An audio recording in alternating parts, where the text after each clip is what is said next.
Hello friend, तो कैसे आप लोग? मुझे आप लोग बड़े होंगे, मस्त होंगे। तो आज हम लेकर आए हैं 12th क्लास का चैप्टर नंबर 12 का सोल्यूशन, वो भी एडजेक्टिव। तिरिच, इसका राइटर है उदय प्रकाश। चलिए, चैप्टर नेम तिरिच और इसका राइटर उदय प्रकाश। तो देखिए, पहला क्वेश्चन है, तिरिच किस प्रकार की रचना है? तो तिरिच है आधुनिक त्रिशदी की रचना है, आधुनिक त्रिशदी का रचना है। चलिए आगे चलते हैं। दूसरा नंबर क्वेश्चन क्या कहता है बाबू? दूसरा नंबर क्वेश्चन है, उदय प्रकाश ने किस विश्वविद्यालय से एमए किया? चलिए, तो इसका राइट आंसर हो जाएगा सागर विश्वविद्यालय। सागर विश्वविद्यालय से किए थे, सागर विश्वविद्यालय से इन्होंने एमए किए। चलिए, डायरेक्ट मैं आंसर की बात करूंगा, ना कि एग्जाम्पल की। चलिए, 3 नंबर क्वेश्चन क्या कर रहा है, उदय प्रकाश ने किस पत्रिका का संपादन विभाग में काम किया था? चलिए, तो ये हो जाएगा दिनमान। दिनमान पत्रिका संपादन में इन्होंने काम किया था। चलिए, चौथा नंबर क्वेश्चन क्या कर रहा है, लेखक को किसने बताया कि तिरिच में काले नाग से 100 गुना ज़्यादा जहर होता है? तो ये बताए थे थानू। ये कौन बताया था? थानू। चलिए, 5वां नंबर क्वेश्चन क्या है? 5वां नंबर क्वेश्चन, उदय प्रकाश के अनुसार दशहरे के दिन किस चिड़िया को जरूर देखना चाहिए? उदय प्रकाश के अनुसार दशहरे के दिन में किस चिड़िया को देखना चाहिए? तो आपका आंसर हो जाएगा छोटू, नीलकंठ। नीलकंठ, जो कि दशहरा में देखने को आपको मिलता है। चलिए, अगला क्वेश्चन देखिए।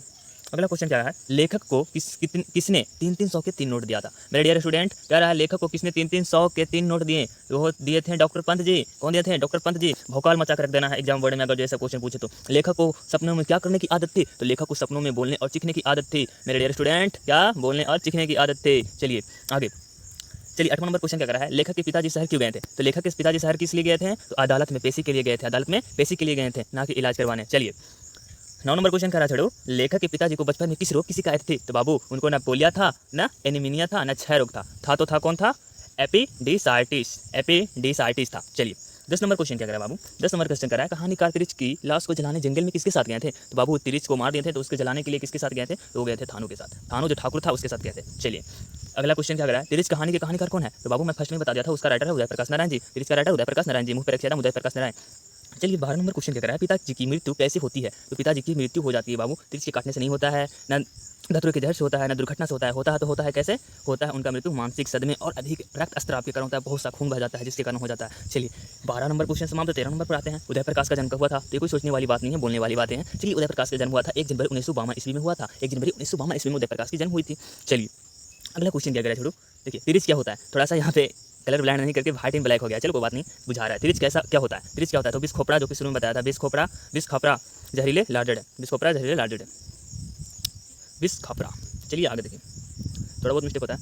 अरबा परबा उदय प्रकाश की कैसी कृति है? अरबा परबा उदय प्रकाश की कैसी कृति है? तो आप बोलिएगा सर, कंफ्यूज वाली बात नहीं है, उपन्यास तो है नहीं, कविता संग्रह तो है नहीं, इनमें से कोई तो हो नहीं सकता। तो कौन होगा? कहानी संग्रह। इसका राइट आंसर हो जाएगा कहानी संग्रह।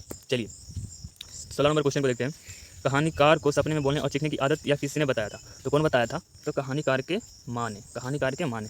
इसी क्वेश्चन को रिपीट यहाँ पे हो गया थोड़ा सा।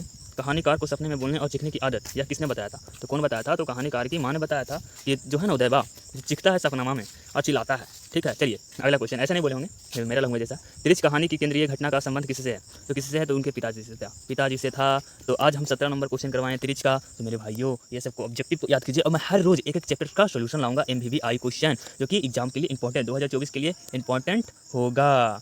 चलिए, तो मेरे प्यारे मित्रों, मेरे चैनल को जो सब्सक्राइब नहीं किया तो खटखट सब्सक्राइब कर ले। अभी हम मंदिर के पास देखिए, घंटी का आवाज़ आ रहा होगा। तो जय हिंद मित्रों, जय हिंद। आप भी घंटी बजा दो मेरे दोस्तों।